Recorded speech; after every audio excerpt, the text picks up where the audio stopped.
challenge of practicing physicians is we are so busy taking care of patients. As an employed doctor, I feel on the other side, they just fill my time with so much bureaucratic nonsense. I mean, just so many modules I have to complete. The No Surprises Act was signed into law to eliminate surprise medical billing, but it's not being enforced as Congress intended. Once something is written into law, and the No Surprises Act is very popular, right? It's preventing patients from receiving surprise bills.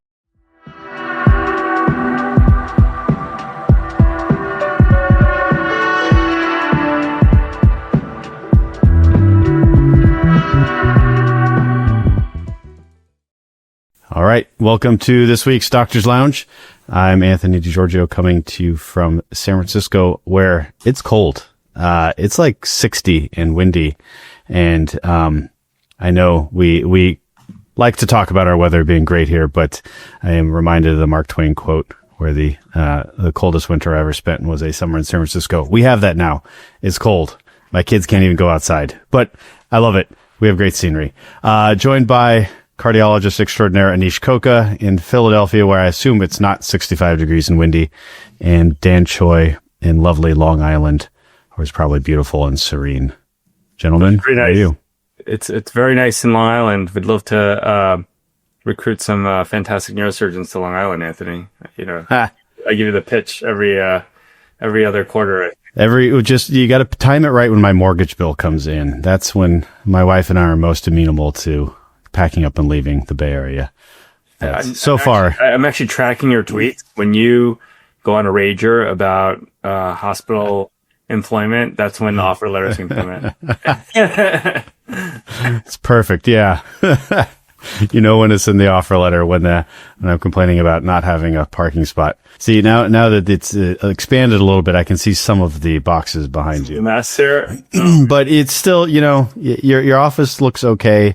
I'm a little bit cluttered. I tried to get the right sort of podcasty setup with my lights. I'm working on it. I actually got the microphone that you have, so my audio quality will be much better, and we're gonna get the setup so that I'm not looking down. So I'm gonna be much more presentable soon, hopefully. I prefer you looking slightly off center, because your hair is just so good. I feel jealous. So if your setup looks good, then I really have nothing to compare to. It's such an OCD habit. It's like, I think it's part of this quality. I'm sure you have some of this too, Anthony. Every surgeon has something, there's that tendency. You just cannot accept something less than, it being orderly or a certain way. And I think my hair is something that ever since I can remember from high school, I've just had to have it a certain way. And if it wasn't, then it would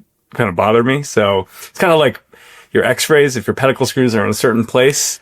They got to be parallel. They got to be lined up. Those x-rays, you can't, you have a certain way of doing things in the OR, a certain way that your technique is, and just perfecting your craft. I think it all kind of runs through us, which is why I'm sure when we look at the cluster that healthcare is today, we look around and we're like, how can it be run like this? How can we accept the inefficiencies and the mediocrity that just pervades our healthcare system right now, when every other sector of America has embraced just the unleashing of free market and allowed innovation and really high performers to excel and reap the rewards of the free market.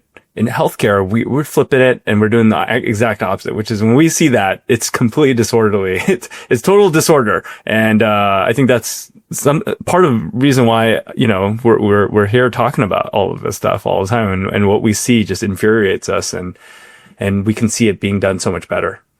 I totally agree. It's our desire to, have order out of chaos and to fix it. And, when we clearly see the, causes of the disease, we're dealing with the symptoms every day.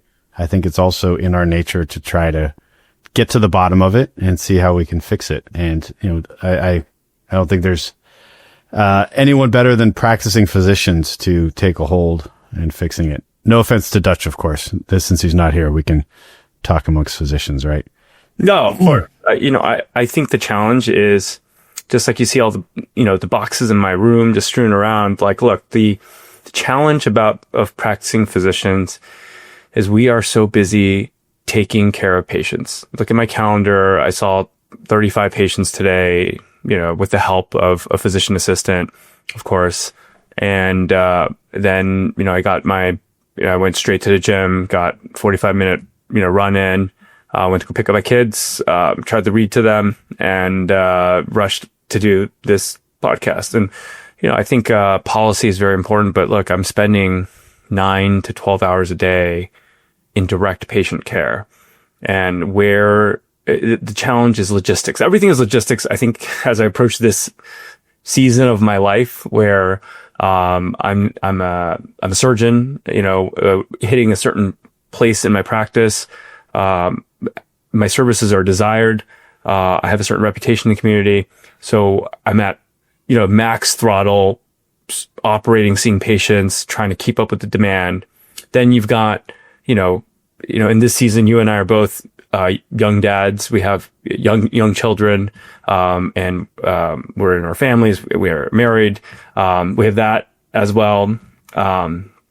So in this season, everything I feel like is logistics, right? Like, how do I plan out my day and organize all my hours so that we can put the right hours in the right buckets to get what is important to us accomplished? And, for us here on this podcast, we've made policy one of our priorities because we see the bigger picture. So, that's the challenge, getting practicing physicians and trying to figure out how to take their perspective in a time efficient manner and inject it into the policymakers that will actually listen, right? That's the change makers and the policy movers are not us. I'm not writing legislation in Congress, but how do we get our ideas over there? And that's actually one of my hopes for this podcast is we're putting our ideas out there. Someone out there is listening, similar to the All In podcast, right? Tech and the finance world. Those guys got themselves injected into the policy world, that impacts their world. And I my hope, just like, I tweeted one time about the Affordable Care Act and somehow it reverberated through the world when Elon Musk reposted my tweet. I'm hoping just one or two of our ideas, if it lands in the right a person's ear who's a big policymaker, maybe it'll make a difference and impact our patients' lives and our practices for the better. Yeah, for me, it's I think that's certainly part of it. It's therapy, also, right? I love talking to you guys and just getting out here and realizing that I'm not crazy when I see some of the things I do. And to your point that for independently practicing physicians like yourself, like Anish, it's hard to juggle the demands of running your own practice, patient care.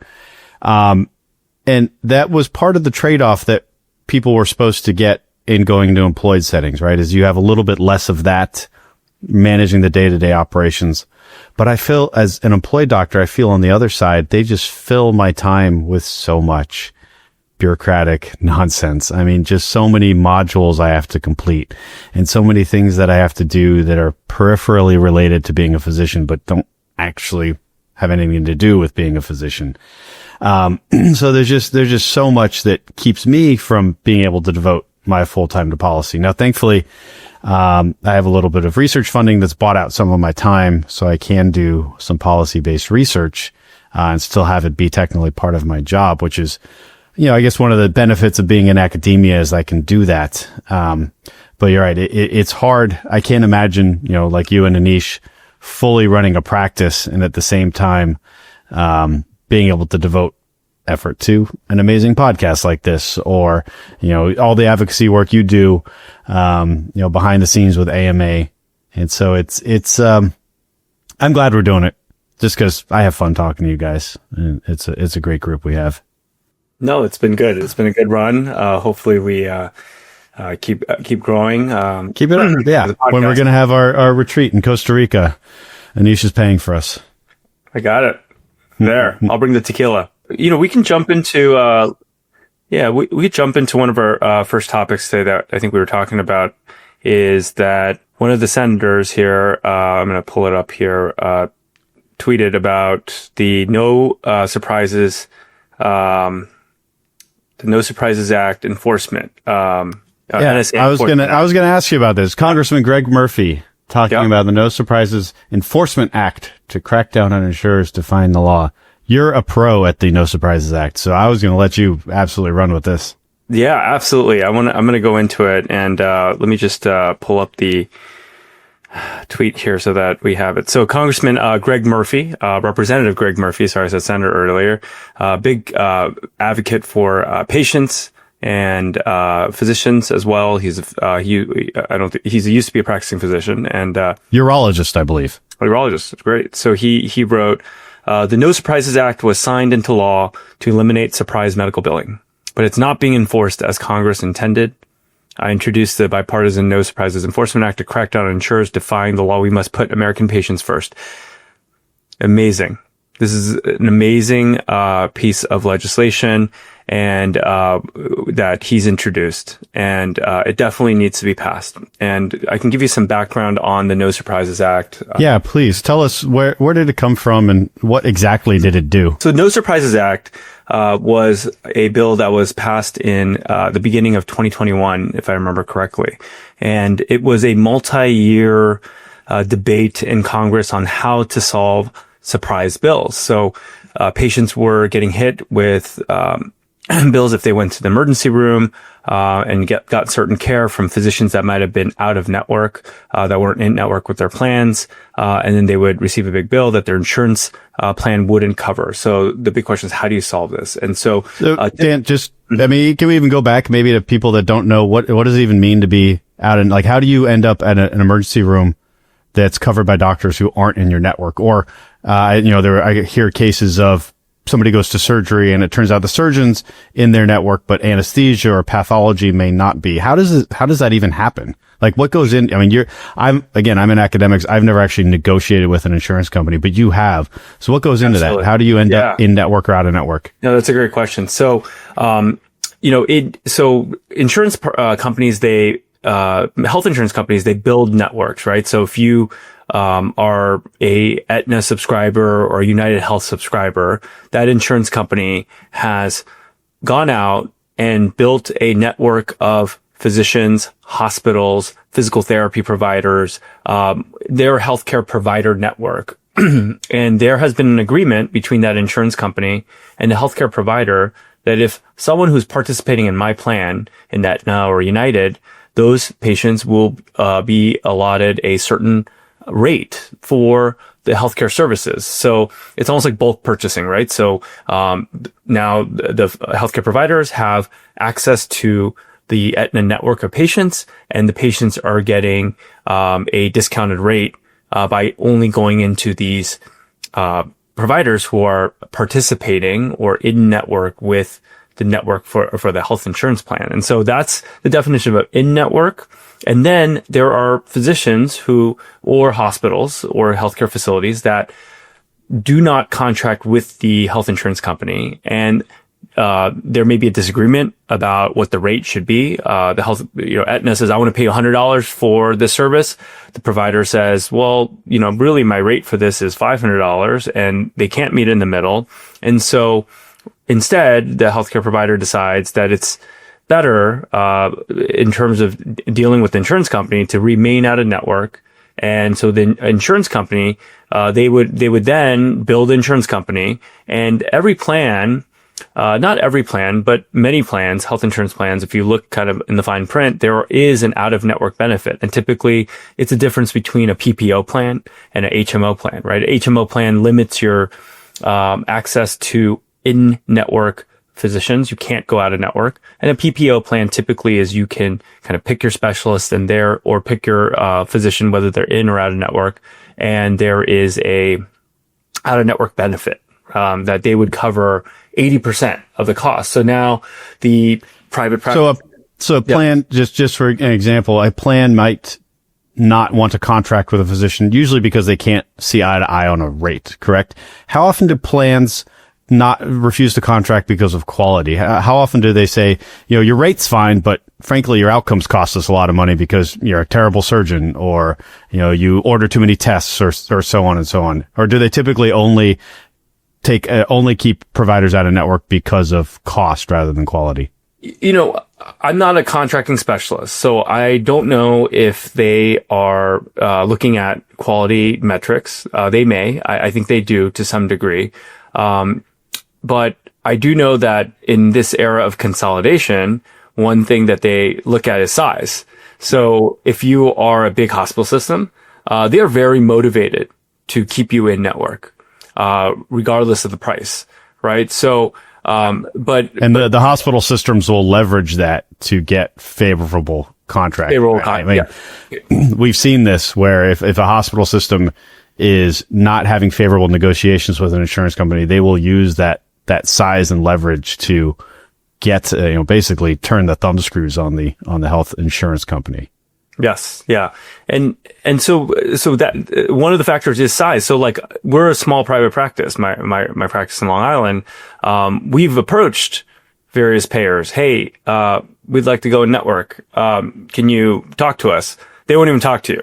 You're too small. You have to talk about how many patients you're treating, how many lives you're covering. If you're not at this point a large group, probably 50 physicians plus, they're not interested they'll tell you the panel is closed. We're sorry. Goodbye. And so in some ways, our practice is forced out of network, and many small, even though you, Dan Choi, can probably undercut large conglomerated hospital system for an ACDF, a disc replacement, right? Absolutely. I mean, per unit cost, we certainly could.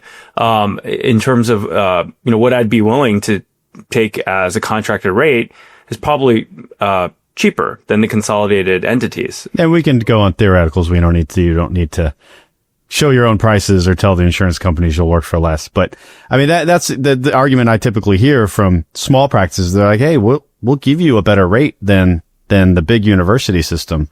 Why don't you contract with us? So anyway, just a interesting background on how these nitty-gritty work. So people end up at a network. They end up on Dan Choi's operating table, or again, Surgeon X's operating table, who is not in network. And prior to the No Surprises Act, what would happen? So, prior to No Surprises Act, surprise medical bills, number one, is a misnomer. Okay. It is actually a branded term, created by the insurance companies for a problem that they created. Why were there even bills to begin with? Because you had these out-of-network products that said that we will cover 80% of the total bill, and then 20% is applied to the co-insurance or deductible amount. And guess what? 15 years ago, before the ACA was passed, there was no such thing as a $10,000, $15,000, $20,000 deductible. These were created by the ACA. And now you have these ridiculously high deductible plans that are, pretty much cover 80% of the population of the commercially insured population. And so you would start getting these bills piling up, and patients would get surprised. They get to emergency room, and just like you said, there's certain specialists who kind of cover those emergencies more so than the elective setting. So radiologists, anesthesiologists, pathologists, assistant surgeons. And they basically were trying to solve this. And this was solved on a state basis. So it was solved in California. It was solved in New York. But it was completely different, radically different approaches to the solution. Yeah, you say solved in California. Solved. I think people may miss the air quotes you meant to put there. Because California and New York had totally different approaches. Completely different approaches. So in New York State, there was a process that was more market-based. And what they did was they used a market-based database of charge data. It was the Health First database, and there was something set up called baseball-style arbitration. So if an out-of-network doctor disagreed with what the insurance, because that was what this was all about. The surprise bill was when the insurance company and the doctor disagreed with what should be paid for out-of-network services. then it fell onto the patient and the patient. So really, it wasn't surprise medical bills. It was in my perspective, it's unpaid insurer bills. That's what this is. Correct. Because of the faultiness of the insurance's product that they created to offload, to increase their profits. They're increasing the cost sharing to the patient. That's what's happening. And what you got was in California, in New York, we used an arbitration system, and the arbitration system was set up so that physicians could bring these disagreements to a third-party independent arbiter who said, leaving the patient out of it, leaving the patient completely out. Now they're no longer liable for that charge, and asking, what is the fair price for this? And you would submit data based on, what you were previously paid, what your specialty expertise is, any kind of board certification you had, any kind of specialized training you had to justify your price. And the arbiter could basically decide what's more fair based on the fair health data, pricing data, which is like market-based data. It's not Medicare fee schedule. It's market-based data.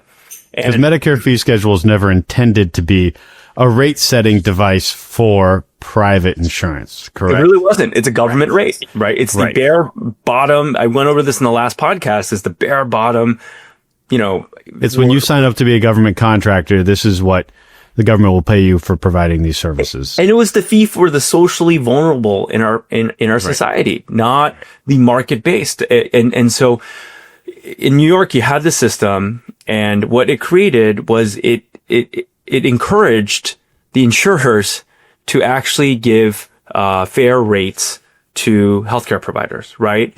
And because they knew that this arbitration was fair, and instead of the insurers undercutting, because the arbiter decided if the insurer's fee was more fair or the healthcare providers, the arbiter couldn't pick its own fee; it had to pick one or the other. They pick one or the other. They say it's a baseball-like arbitration. The team comes with one salary, the player comes with another, and the arbiter says the player has the more reasonable offer we give him. It's an all or none, basically. Right? Exactly. But they don't pick. So it disincentivizes both insurers and physicians from coming to the table with some obscene offer, right? Like exactly. You're saying $1 billion for my laminectomy. Then it doesn't matter what the insurance company's offering. The arbiter's not going to pick your $1 billion laminectomy. Arbiter's definitely picking the insurers at that point, right? But if the insurer offers $0, which they do sometimes, or zero offer pay, like $10 for your surgery, then here's a candy bar. Even if the surgeon put something kind of egregious like $100K, right? So in a sense, it keeps both. So the No Surprises Act, if I interpret it correctly, basically took New York's model and made it nationwide. That's what happened. Because look, if they were going to do it California's way, which was benchmarking, it was actually trying to rate set. It was actually taking the out of network rate and saying it actually has to be the median in network rate. And that's how we're going to fix this problem. And what ended up happening is in California, when they passed that law overnight, you saw insurers go out there and start tearing up contracts left and right, going like, cutting rates. That 400% Medicare contract we gave you, or the 600% Medicare rate, it's gone, because you know what? We're going to go to this benchmarking system, and we go ahead, go out of network. It doesn't matter. It actually incentivizes insurers to narrow their network, hurting access to care to patients, basically, because the insurers go, hey, if you don't take our contract, get out of my network. Best you can get is median in network rate, so they will never have to overpay for that laminectomy. And there's no fear. Right. There's no fear to lose physicians. There's no fear of losing healthcare providers in their network. So there's no leverage for doctors. And interestingly enough, in California, that price setting, median net network rate, still supersedes the No Surprises Act. So it does. For most insurance disputes, in California, the California rate setting actually supersedes No Surprises. So we still have that problem here today. Anish, what were your thoughts when No Surprises was being discussed, and how you've seen it be implemented? Do you have to deal with out of network very much? I know we've kind of gone back and forth on this, but we're getting into Greg Murphy's recent tweet talking about how he has legislation to hopefully tighten up No Surprises even further. Yeah. Anish and I met over No Surprises Act. I mean, he had me on his podcast talking about this. I could talk hours about this. He knows that. I remember that. I remember listening to how we met, actually. Yeah, no, it was a really interesting, it was such an interesting, discussion. And the approaches were so diametrically different. And of course, Dan had a very deep well of understanding. So I learned a lot from Dan in terms of, how exactly it was going. And I'm glad it's worked out in New York, at least it's worked out well for folks for a lot of these different ways. And it is, to me, again, I'm biased, but to me, it's a lesson of how the market can really come up with solutions that are beneficial for patients, beneficial for providers, and it's a system kind of allowing that to happen. In my setting, I guess maybe I should, but we haven't, it's not worth, for a lot of E&M or for echoes or for these type of imaging that is relatively low dollar, it's just not worth the battle, to do it. So for now, I've just, we just accept whatever in-network rates folks have, whether it be Medicaid, straight Medicaid, some of the MCOs or whoever sets whatever. So we kind of get, pretty much dinged by doing that. And so I think it's a real lesson, and it was eye-opening when we were at Becker's to hear Dan. I mean, Dan's really a leader in this space, in terms of understanding this so well, to really make for a very successful business and practice in terms of being out of network, how to deal with this arbitration, having a team that kind of does this, and so I'm very impressed. My question, Dan, was what's the mechanism to force payers to pay what the arbitrator has decided? Currently, there is none, and this is why the No Surprises Enforcement Act has been created, because that's now been the issue, where because of the federal No Surprises Act, which honestly it was a long battle, and the reason why I fought so hard, I remember, was I truly believed that the No Surprises Act was the final finishing death stake to private practice. The way that it was written, to be written like California's. Because you look at California, and Optum and Kaiser and big entities run rampant along California. Like my parents live in California. Their care is all from consolidated entities. There's like one or two private practice doctors in their hometown that I can. In our defense, in our defense, in LA and San Francisco, there is I think a pretty robust private practice landscape. I think every state differs, but California, as much as I like to rag on the state, it does have nice protections for non-competes, right? So non-competes are illegal. Some thought that led to the Silicon Valley boom that it got. And there's not as much consolidation. You do have big major entities, but there are some good private practices. My wife's in private practice. And the big entities, there's more of them, right? So you have your Sutter, Kaiser, university systems all competing with one another. It is still very consolidated. There's a lot going on not to like, but I think to your point, we have seen, or we did see with the California surprise billing legislation, a decrease in physician reimbursement. That's for certain. So it certainly could be a better practice environment here, but it's not all doom and gloom. Good to hear. Good to hear, actually. Yeah. Just anecdotally from spinal surgeons I've talked to, we compare rates sometimes, and it's just a tougher reimbursement landscape, I think, for sure.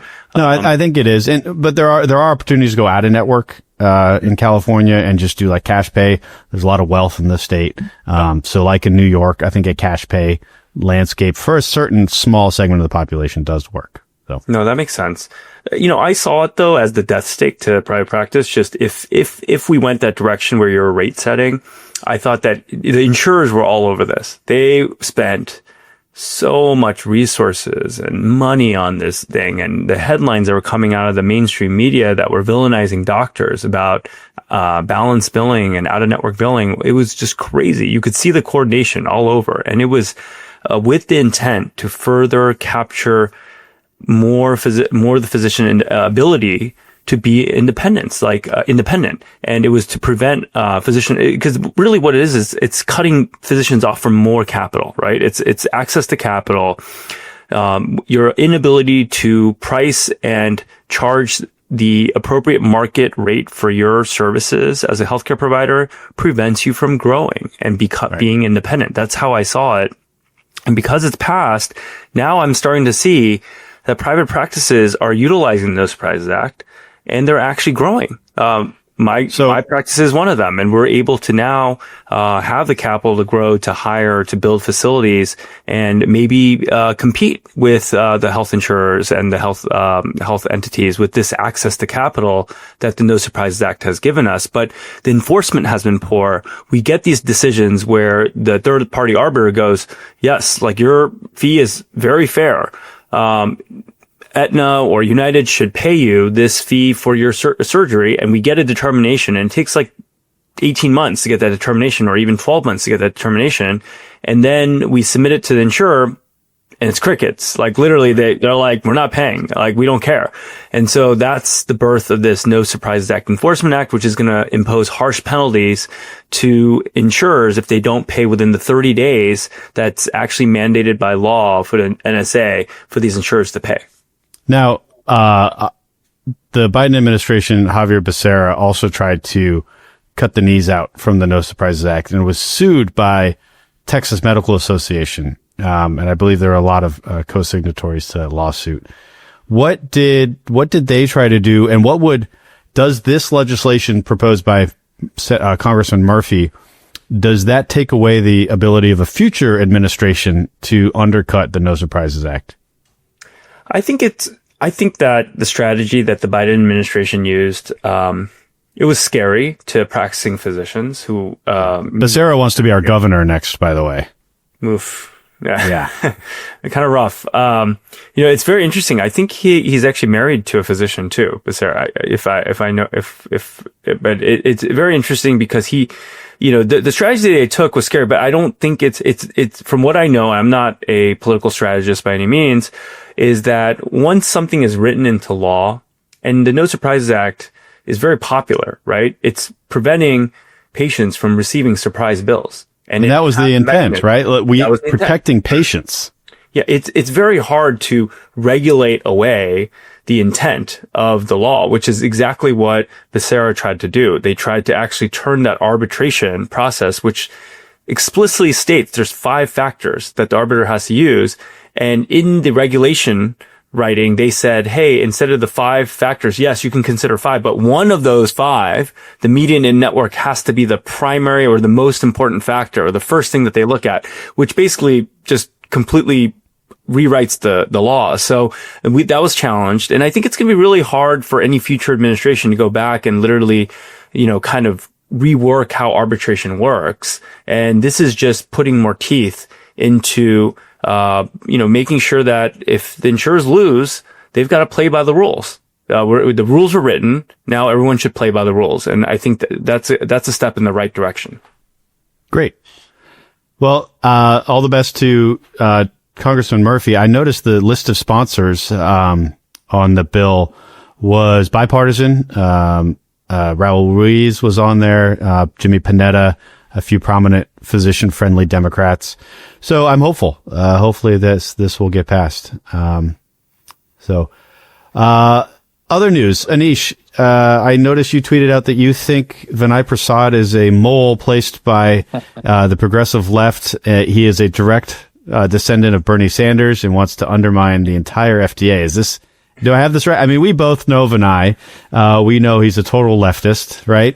Is this, what was your thought? Yeah, it's quite a story that kind of took place. I mean, Vinay has been, head of CBER, at the FDA, which is a pretty high level role, which involves, the regulation of vaccines and biologics. And Vinay has actually been criticized since he came on. Vinay's kind of been, pigeonholed, I think, unfairly as a EBM zealot who only, will only do things based on RCTs.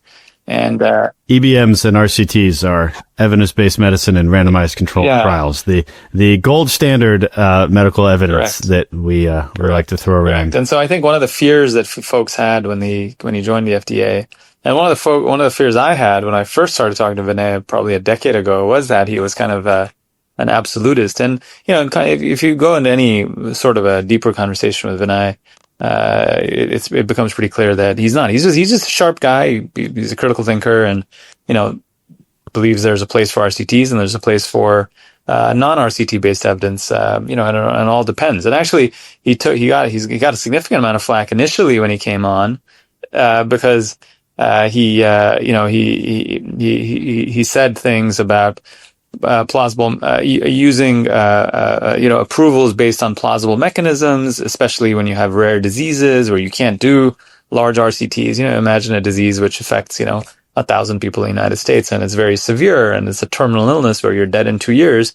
Now, is this the type of thing that you necessarily want to, or can run an RCT? And he's said publicly since he's become head of the FDA, and he got kind of banged by the other side, saying that, oh, look, he's just a grifter. He was just saying all this stuff to be a contrarian, and now he's in the FDA, and now he's saying all the things that he wasn't saying before. So that's the initial flack he got. But he started focusing on vaccines, and he, I think, again, appropriately has laid out a new framework in terms of vaccine approval. Or rather what the FDA says, what the FDA is saying about vaccines, and said that, look, if you have risk factors, you're over 65, the mRNA COVID vaccines are maybe reasonable for you. Talk to your doctor. If you're under 65, if we don't think that the risk benefit makes sense in 2025 for boosters, if the drug companies want some FDA, labeling about that, they need to run randomized control trials. And given how low risk, severe COVID is, that doesn't seem to be something that they're going to do anytime soon.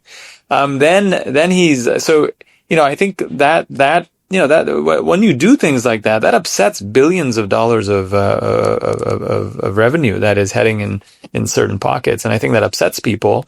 He then has said. He then came out, under him, I don't think it's him specifically, got involved with the Sarepta gene therapy controversy. And the Sarepta gene therapy story is a very interesting one. I'm sorry for talking so much, but the Sarepta gene therapy. No, please summarize it. I don't know this story at all. So these, Duchenne's, muscular dystrophy, horrendous disease, right? I mean, for God knows how long, you have these beautiful kids that are born completely normal, and then they have this severe myotonia that develops over time, this muscle wasting. And I mean, it's a horrendous disease to watch these children wither away, and ultimately die despite, whatever we can do. We just don't have any treatment for it. And so, a company called Sarepta, came out with a gene therapy for this. And that gene therapy involves a drug called Elvidis, and Elvidis is a drug in the trials that did not meet its primary endpoint, but did meet some secondary endpoints in terms of some ambulatory walking and in a certain age group, as well as levels of protein going up that are normally pretty down in these kids, right? And there's a lot of controversy when this was approved by the former CBER head, Vinay's predecessor, Peter Marks.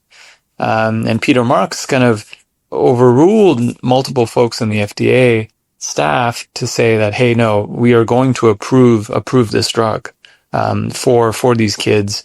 Because it's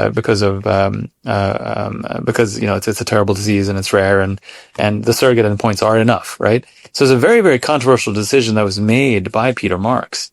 And a lot of the critics said, hey, we don't know about safety. It's a gene therapy. You're editing somebody's genes. And, by the way, there's questions about the vector that they're using, the specific vector that they're using, and especially the way these folks are using that vector. may not be the ideal way and may result in lots of problems to kids and adverse events to kids. And just 2 weeks ago, the third child who has had this gene therapy died of liver failure. And so on the heels of that, the FDA then approached the Sarepta, the company, and said, "Hey, we want you to voluntarily take it off the market." And Sarepta said, "No, we are not voluntarily going to take it off the market," and wrote a very interesting letter appealing to the Duchenne's community. That's of course desperate for anything, saying that, we don't see anything wrong here. We are going to go ahead and continue to supply this drug.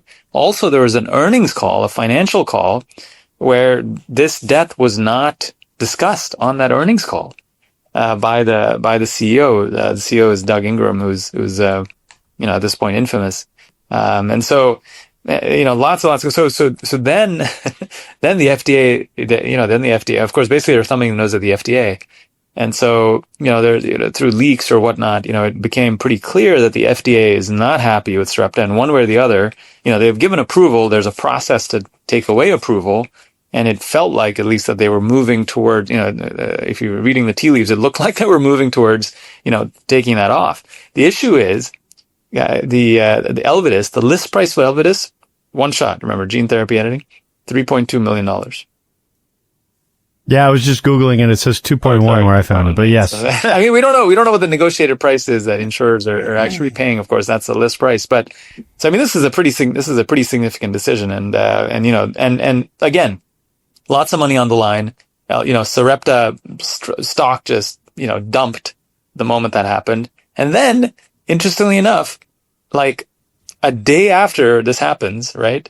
Laura Loomer, who is like MAGA Trumper, who, has a colorful, quite the colorful personality, but not somebody who you would think follows FDA deadlines and what's going on in the inner workings of the FDA. Suddenly has this huge thing about the vetting crisis and the Trump administration and this far left progressive that is in, Vinay Prasad, that is in the Trump administration. And he is going to derail Trump's agenda. He's going to derail Trump's agenda by delaying all these drugs, and he's the right to try. He's against that.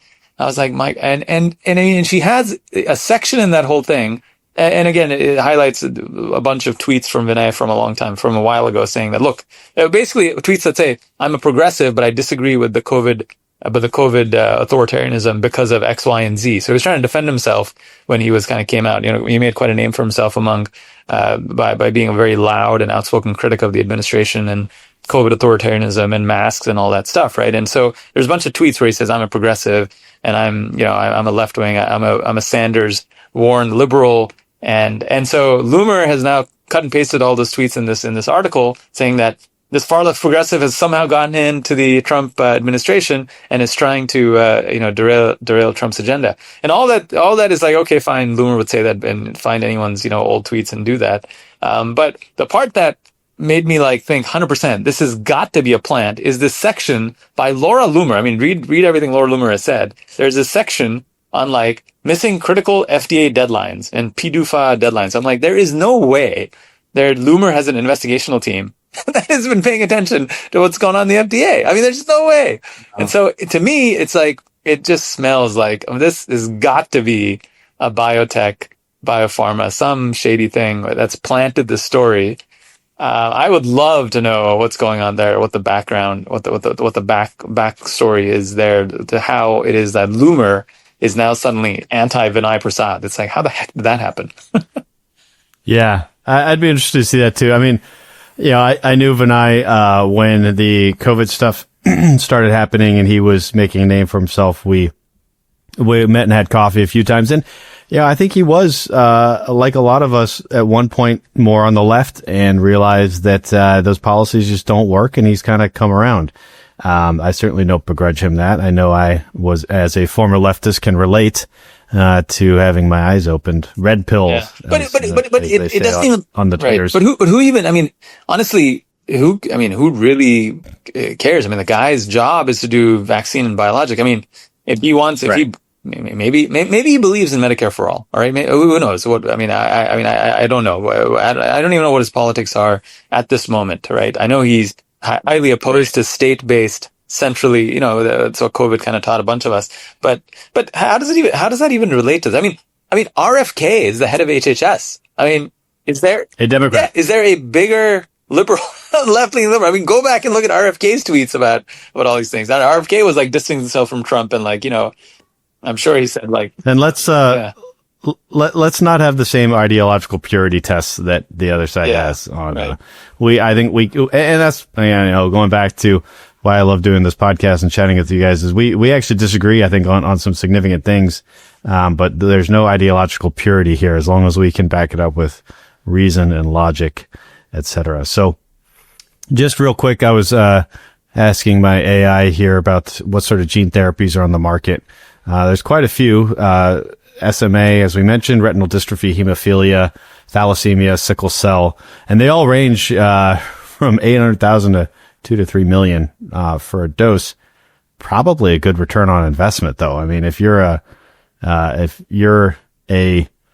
if you're an insurance company, if you're a Medicaid program that has somebody with sickle cell, to give them that one shot is probably a positive ROI for Medicaid, assuming that person would stay on Medicaid and you'd be responsible. Yeah, but this is also the really interesting thing. How do you determine whether something is working or not? Because you have such a you have a desperate community that is hugely in favor of anything and gives any glimmer of hope. I mean, I remember giving my child something that clearly did not work just because you're desperate, right? I remember Shani being, my eldest daughter being, 2 months old, and she has this like horrendous diagnosis and she's clearly developing cirrhosis and, is like yellow beyond belief. And you're just hanging on to anything. So I remember giving her like something that, it's shown to work in this and shown to work in that. I mean, it was some drug that was prescribed, of course, I didn't just go on the internet and get something and give it to her. But at the end of the day, like when you look at that whole succession of things that all of us did, whether it be her physicians or whether I did and stuff, you're desperate and you're just latching on anything like, PICC lines, antibiotics to try to get this Kasai that she has. That's this loop of bowel from her liver to her gut to get it to work. And okay, we'll just give antibiotics. We'll give more antibiotics. We'll put PICC lines. I mean, the kind of stuff that you do when you're desperate and your child is literally dying is insane. And you don't want to hear from anyone at that time that you can't get that drug because you can't get this, you can't get that because it is too expensive. So the Duchenne's community, of course, I'm sure there's a significant number in that community that are going to be like, I don't care if there's any surrogate that there's improvement in, I want that. It highlights some of the dangers, of course, in doing that approach. I mean, this is, of course, gene therapy with a vector that may have significant liver toxicities in some kids, and 3 kids have died from probably related to it. So maybe that tempers it. But this is the super hard thing, right? I mean, you have something this is clearly something that lives in the insurance space, because nobody can afford that. How does one navigate that? You almost like, I've been in favor of like getting rid of the FDA, or paring them down to, what they were before the Harris-Kefauver Act, right? Where they were primarily focused on safety and not focused on efficacy. Let the doctors and the patients decide on efficacy. But, this kind of highlights where that, I don't know what to make of that. What do you guys, what are your thoughts on this? You went there before I could. That question of should the FDA evaluate safety only, or should they evaluate safety and efficacy? And I don't think that's an easy question to answer.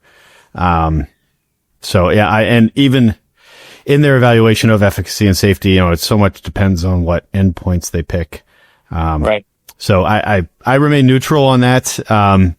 I think as a true market-based Hayekian Friedman disciple, my first principles always take me back to, universal or decentralized decision making and letting the kind of the population decide, as you said, leaving efficacy up to patients and physicians. But that's hard when you're dealing with like you said, man, God bless you for having to go through that. But, if your kid is sick, you certainly would probably try anything. Yeah, you're not making good, smart decisions. So, but yeah, no. But I think, when you think about this whole situation with Vinay, why, you can say you have your opinions about him or his past political beliefs, but knowing that it sounds like he has a deep desire for seeking truth is what I would latch onto, and why I think he was probably vetted and picked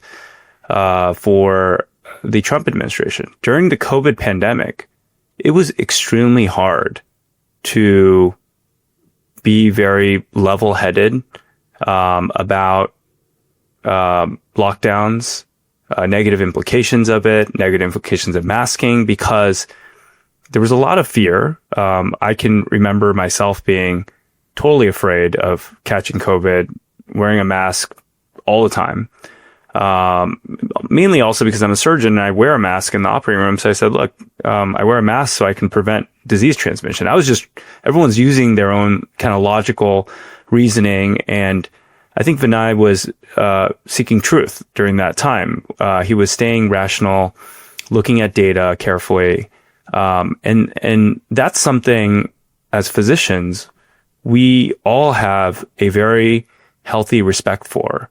And we are all big fans of the scientific method and looking at data, looking at signals, and seeking truth at the end of the day. We just want to get down. There's no Democratic or Republican version of scientific truth, right? The truth is the truth. Like, if that drug that you're talking about is causing liver failure, there is a signal that the FDA should be looking out for, capturing it, and warning the public. That's what they're there for. Science is not Laura Loomer's version of it, or Joe Biden's version of it. There are signals that we are trying to capture through the scientific method, and so the unknown. And so what can change what signal you capture, or your interpretation of the signal, right, is all special interests. And so we know, Anthony, in the spine literature, you're in the world where you remember XLIF, right? XLIF was a very popular spinal surgery. XLIF or AxiaLIF? Because I do XLIF. XLIF, yeah. Direct lateral, right? Yeah, direct lateral. I don't know about you, but and we might have a go into debate about this, but XLIF at L4-5 causes hip palsies. You're against the crest. I will not do L4-5. L4-5 causes hip palsies. Okay. There is a high incidence of hip flexor. We've totally lost a niche, by the way. Okay. I know. It's a surgery we do. And there was one company, spine company unnamed, that was pushing the surgery, that got extremely valuable because of this operation that was being done.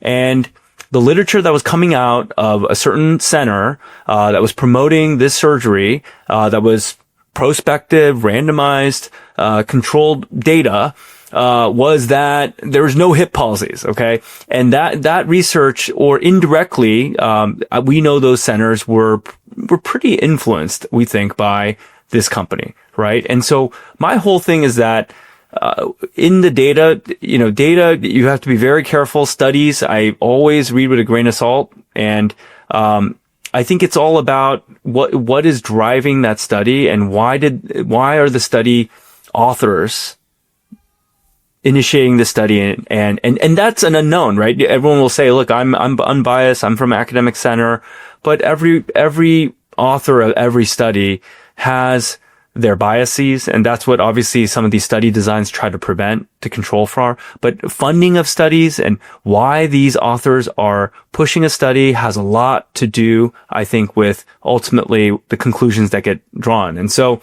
I think the person who is watching over, the overseer, if that's Vinay, and he, I believe, is someone who is a seeker of the truth, who understands that pharma has deeply infiltrated the FDA. I am 100% believer in that. I think big insurance has deeply infiltrated our legislative system, and this is why that we have the healthcare system the way we have it today. And pharma has certainly infiltrated the FDA. So we need someone at the head who wants to block those special interests, who respects the scientific method. I think Vinay, in my opinion, from what I've seen, fits the bill, and he would be the person that I think I would trust at the helm. And I hope the Trump administration continues to support him. And keep in mind his appointment. He's a oncologist by training, but his appointment here at UCSF was actually in the Department of Epidemiology. So I think that speaks to his ability to read and interpret large studies. Yeah, Vinay has come across to me as maximally truth-seeking, and you know the fact that the guy was sitting at UCSF saying things that were extremely unpopular at a time when everyone was super scared to say it. I mean, you know, some people on the left said, "Oh, he's just trying to build a right-wing audience." Like my guys, it would be way easier for him to sit at UCSF, either stay silent and keep banging on pharma and doing all the things that made him like a darling of the progressive left back in the era, right? It's way easier for Vinay to become like chairman of medicine somewhere because he's a bright guy, communicates, has independent funding and whatnot. So it'd be way easier for him to not say all those uncomfortable things, right? The reason he said that is because and again, you may not believe it, but I'm telling you, the guy is maximally truth-seeking. The reason he said masks don't work in 2-year-olds, and he came out and said it when everyone was saying that, you know, saying that is like, you know, the equivalent of, you know, killing people, is because the guy is maximally truth-seeking and he's pretty bold to say it. So I think we're very lucky to have a guy, you know, echoing what Dan said, we're very lucky to have a guy like that who's very bright, maximally truth-seeking, who's in a senior position in the FDA. And yeah, I hope you know, that's recognized by the Trump administration. And in this particular case, I hope Bloomer is ignored. I don't know her other body of work, how accurate she is, but I think she's way off base here, and she's basically either allowing herself or being manipulated by some pretty powerful influence, you know, money influencers here. Well, we've come full circle, and I wanted to end on that note. In San Francisco, one thing that I've learned is it's very easy to be a outspoken conservative here in San Francisco. And I say that completely facetiously. We started off talking about the weather, and the one thing that hit my news feed a couple hours ago that I'm just having time to digest, and I want to just a total chef's kiss to this executive order that came out, ending crime and disorder on America's streets. And I just want to briefly end with this, that this executive order from the Trump administration targets urban homelessness, and is going to change a few things the way we treat homeless and mental illness. And one, it is bringing back institutionalized care, and making getting rid of some of the treatments that don't have evidence behind them, such as housing first models and harm reduction. And for those that don't know, housing first and harm reduction are two of the main things we've been pursuing here in San Francisco, where housing first just simply means people are given a place to live, an apartment, a home, if they're homeless, and there's no restrictions on that. You don't have to meet any sort of requirements. You don't have to stay clean and sober. You don't have to refrain from doing anything. And so what these housing first places have become is essentially drug dens. And then harm reduction is essentially letting people continue to use substances in what they call safe consumption sites, where they, again, basically drug dens. They say, if you're going to use the illicit substances, at least do it under supervision.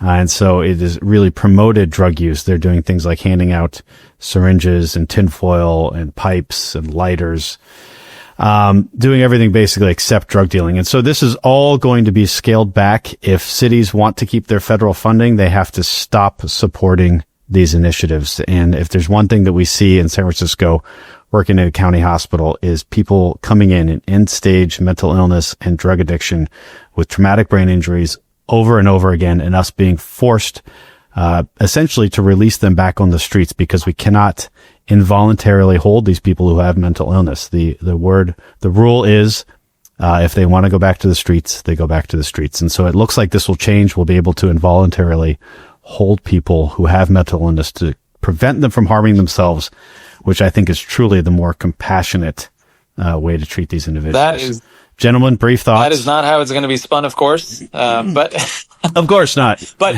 the one thing I'm fascinated by, because there are folks that are on our side of many of the health policy things on Twitter that have an aversion to the federal government using its bully pulpit to put forth its own finger on the scale that's different in what it has done before. So, I mean, the federal government, so it's like, wait, why? I thought we were libertarians. I thought we were small government. Why is the federal government forcing universities to do this? Why is the federal government forcing this? Why is the federal forcing that? I'm like, my God, literally since the 1960s, the federal government has been used to completely change society. So, sure. You wanna go back to an era where the federal government, lower the tax bracket to like 10% or whatever, and get the government out of these things so that states can do whatever it is they want. But that is not the system that exists right now. We exist in a place where the states are literally,